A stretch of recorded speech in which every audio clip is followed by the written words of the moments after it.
आज के इस शानदार एपिसोड में आप सभी सॉन्ग ऑफ माई सेल्फ इस चैप्टर के क्वेश्चन आंसर को कवर करेंगे।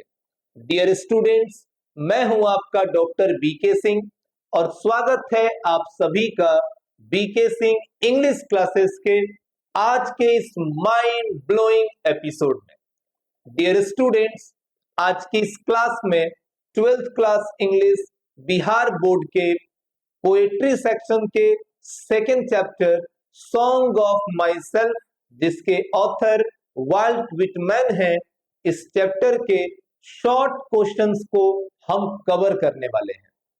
ये क्वेश्चंस आपके एग्जाम के पॉइंट ऑफ व्यू से बहुत महत्वपूर्ण है और बड़े ही शौक से, बड़े ही आशाओं के साथ और प्रसन्नता से मैं इस सीरीज को चला रहा हूं, जहां हर एक चैप्टर पे हम अपना पूरा फोकस दे रहे हैं ताकि आप जैसे स्टूडेंट जो ऑनलाइन मेरे से कनेक्टेड हैं, जो यूट्यूब के माध्यम से मुझसे जुड़े हुए हैं, उन सभी विद्यार्थियों की तैयारी युद्ध लेवल पे हो सके। तो डियर स्टूडेंट्स, आइए आज की इस खूबसूरत जर्नी की हम शुरुआत करते हैं। सबसे पहली बात, सॉन्ग ऑफ माई सेल्फ, जो कि एक लिरिक है, एक लिरिकल पोयम है, या इसे आप इंडिविजुअलिस्टिक पोयम कहते हैं, व्यक्तिवादी कविता कहते हैं, जिसके लेखक वाल्ट विटमैन है, कवि इसके। उनका जन्म 1819 में हुआ और मृत्यु 1892 में हुई।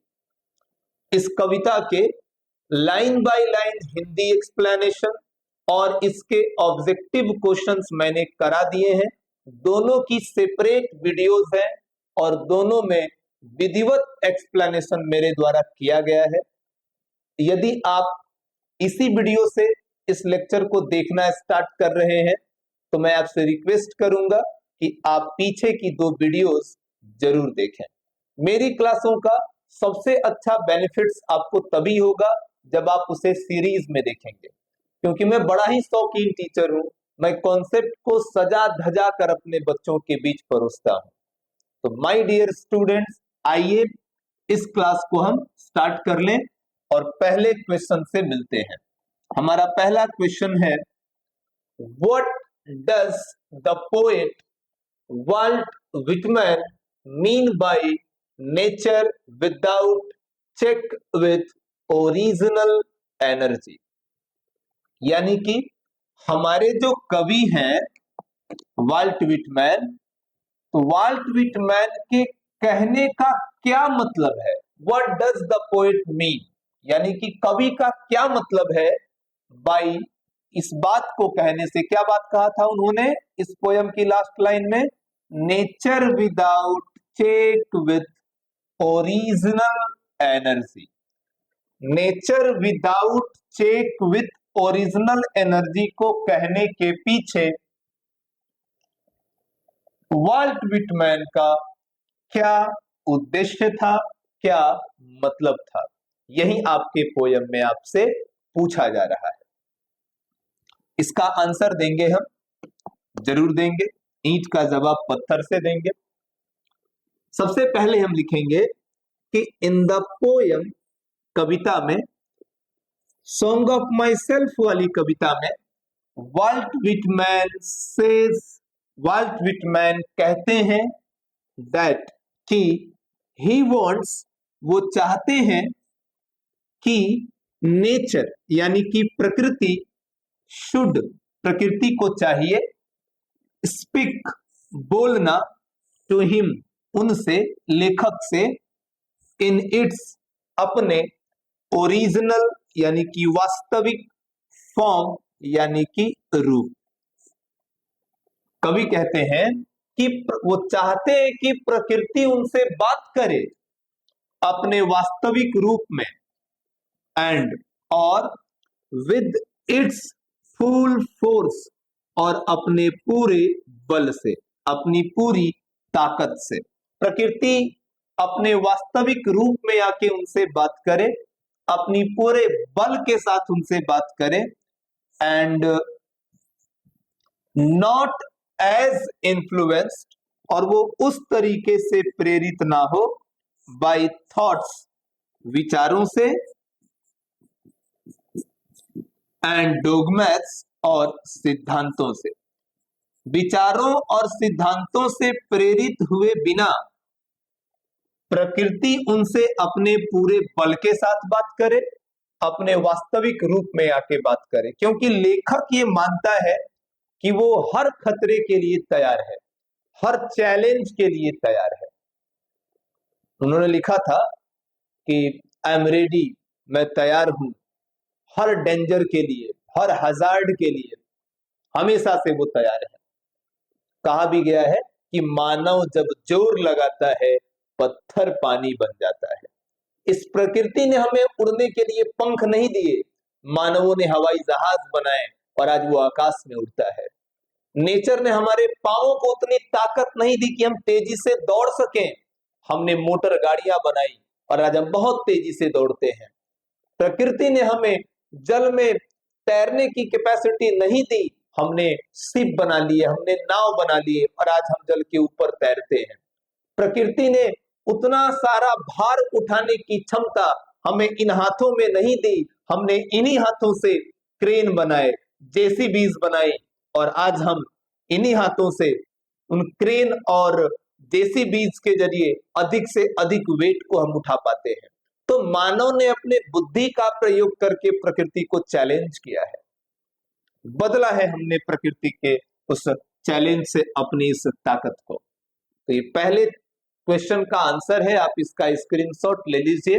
यदि आपके पास इंस्पिरेशन 4.0 नहीं है, मेरी किताब नहीं है, आप इसका स्क्रीनशॉट ले लें, इसे कॉपी में जरूर नोट करें।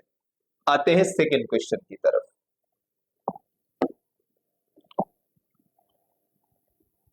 देखिए हमारा सेकंड क्वेश्चन है, what does the poet observe in summer. जब हम पोयम पढ़ रहे थे तो पोयम में हमने पढ़ा था कि कवि ने लिखा था कि मैं भटकता हूं अपने आसपास और गर्मी के घास के फलक का अवलोकन करता हूं।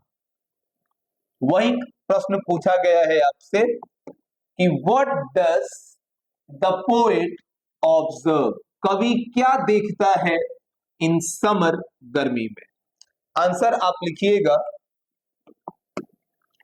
इन the poem song of myself, song of myself poem में Walt Whitman says that, Walt Whitman कहते हैं कि ही ऑब्जर्व्स, वो देखते हैं, ध्यान से देखते हैं, अवलोकन करते हैं,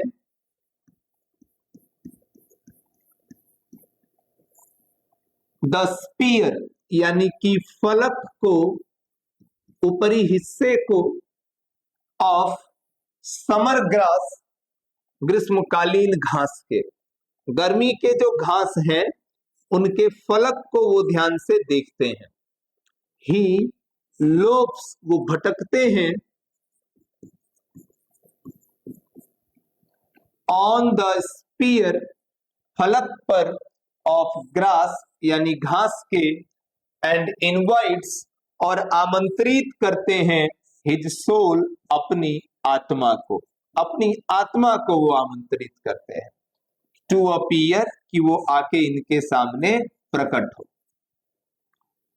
ही रिलेट्स दैट, वो ये भी कहते हैं कि ही हैज बीन फॉर्म्ड, यानी वो बने हुए हैं, फ्रॉम दिस सॉइल, इसी मिट्टी से, इसी मिट्टी से वो बने हुए हैं, ये बात वो कहते हैं।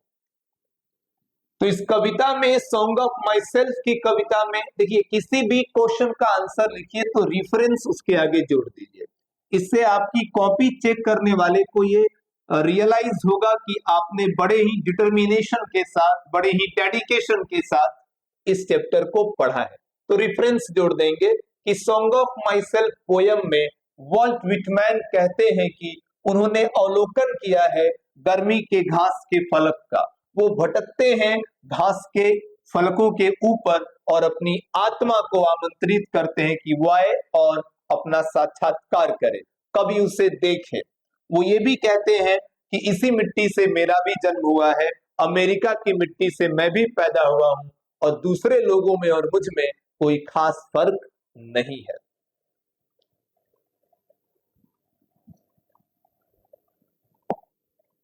इसका भी आप स्क्रीनशॉट ले सकते हैं और इसी तरीके से सजे धजे कॉन्सेप्ट मैंने तैयार किए थे अपने इंस्पिरेशन 4.0 की बुक में। आइए थर्ड क्वेश्चन की तरफ बढ़ते हैं। थर्ड क्वेश्चन में क्या आपसे पूछा गया है, व्हाट हैज फॉर्म्ड, किस चीज ने बनाया है स्पीकर्स, कवि के ब्लड, खून को। कवि का खून किस चीज से बना है। इस पोयम को जब हम पढ़ रहे थे तो पोयम पढ़ते समय हमने पढ़ा था कि कवि ने बताया था कि अमेरिका की हवा ने, अमेरिका के सॉइल, मिट्टी ने उनके खून का निर्माण किया है। ये हमने पढ़ा था, पोयम तो उसमें मिला था। तो आप सबसे पहले बेटा रेफरेंस दे दीजिए कि in the poem song of myself, song of myself कविता में Walt Whitman says that, Walt Whitman कहते हैं कि इतना लिखना बहुत जरूरी है। इससे ये पता चलेगा कि आपने पढ़ाई सच में अच्छे से की है। The blood of his body, उनके शरीर का जो खून है, हैज बीन फॉर्म्ड, वो बना हुआ है, फ्रॉम द सेम सॉइल, उसी मिट्टी से, उसी अमेरिका की मिट्टी से, एंड सेम एयर, और अमेरिका के उसी हवा से, दैट एवरीवन, जो सब कोई ब्रीथ्स, सांस लेते हैं। जिस हवा को सब सांस लेते हैं उसी हवा में कवि भी सांस लेते हैं। देयर इज नो डिफरेंस, इसलिए कोई अंतर नहीं है, बिटवीन हिज ब्लड, उनके खून के बीच, एंड ब्लड ऑफ अदर्स, और दूसरों के खून के बीच कोई अंतर नहीं है। यहां वो बात कर रहे हैं समानता का, इक्वालिटी का, कि कोई डिफरेंस नहीं है, कोई डिस्क्रिमिनेशन नहीं है कवि में और दूसरे लोगों में।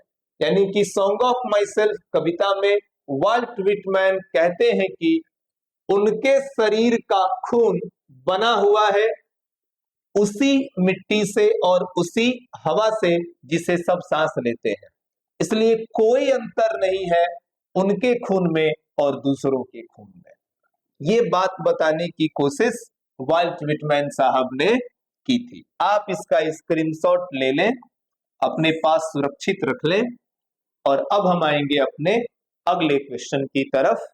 आइए देखते हैं अगला क्वेश्चन क्या है।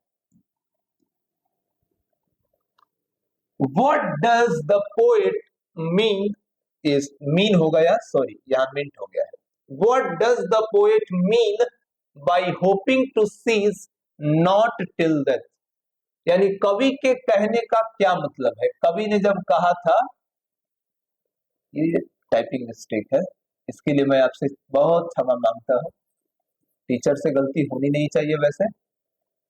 तो what does the poet mean by hoping to seize not till death, यानी hoping to seize not till death, ये लाइन कहने के पीछे कवि का क्या मतलब है, क्या उद्देश्य है। आपको याद होगा जब हम इस पोयम को पढ़ रहे थे तो इस पोयम को पढ़ते समय हमने पढ़ा था कि कवि ने बात की थी सेलिब्रेट करने की, कि वो खुद ही उत्सव मना लेता है, खुद ही वो गा भी लेता है, और उसे आशा है कि ये जो प्रैक्टिस वो कर रहा है अपने जीवन को जीने की, वह अपने अंतिम सांस तक वो करता रहेगा, अपने अंतिम सांस तक वो इसे कंटिन्यू रखेगा। तो आप इसका जवाब लिखिए कि in the poem song of myself, song of myself कविता में Walt Whitman says that, Walt Whitman कहते हैं कि, अब यहां से मेन आंसर शुरू है, ही इज 37 ईयर्स ओल्ड, वो 37 साल के हैं, नाउ अभी, एंड और ही होप्स, वो उम्मीद करते हैं, दैट कि he will be as healthy, वो उतना ही स्वस्थ रहेंगे, उसी तरीके से वो स्वस्थ रहेंगे एज, जैसे कि ही इज राइट नाउ, वो अभी हैं। यानी जितना स्वस्थ वो अभी हैं उतना ही स्वस्थ वो आगे भी रहेंगे टिल हिज लास्ट ब्रीथ, अपने अंतिम सांस तक, अपने अंतिम सांस तक वो ऐसे ही स्वस्थ बने रहेंगे, ऐसी उम्मीद वो करते हैं, ऐसी उम्मीद करते हैं वाल्ट विटमैन। सारा खेल विचारों का है। आप एक बात समझिए, आपके जीवन में जो कुछ भी हो रहा है या आपके जीवन में आगे जो कुछ भी होगा, इसमें सारा रोल आपके दृष्टिकोण का होगा, सारा रोल आपके सोच का होगा, क्योंकि इंसान अपने विचारों की प्रतिमूर्ति होता है। जैसे विचार, जैसे थॉट, जैसा दृष्टिकोण, जैसा एटीट्यूड आप अपनाएंगे, आपका जीवन वैसा ही होगा। अगर आप पॉजिटिविटी की तरफ बढ़ रहे हैं तो लगातार आपके जीवन में पॉजिटिव चीजें होंगी, और यदि आपका दृष्टिकोण नकारात्मक है, निगेटिव है, तो आप निगेटिविटी की तरफ बढ़ते चले जाएंगे। ऊपर वाले ने दृष्टि सबको सेम दी है, लेकिन दृष्टिकोण सबका अलग अलग होता है। इसलिए अच्छा नजरिया अपनाएं, दुनिया को सकारात्मकता के साथ देखें। नकारात्मक नजरिया आपके जीवन को नर्क बना देगा। अच्छा सोचें, बड़ा सोचें, समृद्ध जीवन की कल्पना करें। इसी के साथ आज की ये क्लास कंप्लीट होती है स्टूडेंट, और नेक्स्ट क्लास में हम सभी अपने अगले चैप्टर के साथ आपसे जुड़ेंगे। आज दीजिए मुझे इजाजत। आज की क्लास थोड़ी छोटी थी क्योंकि स्टेप बाय स्टेप हमें आगे बढ़ना है। मुझे केवल इसी चैप्टर का क्वेश्चन आंसर कवर कराना था, तो इसकी पोयम मैंने कवर कराई, ऑब्जेक्टिव क्वेश्चन कवर कराए, शॉर्ट क्वेश्चंस भी कवर करा लिए। अब हम आगे के अपने जो चैप्टर्स हैं उनको इसी तरीके से एक्सप्लेन करेंगे। Thank you very much.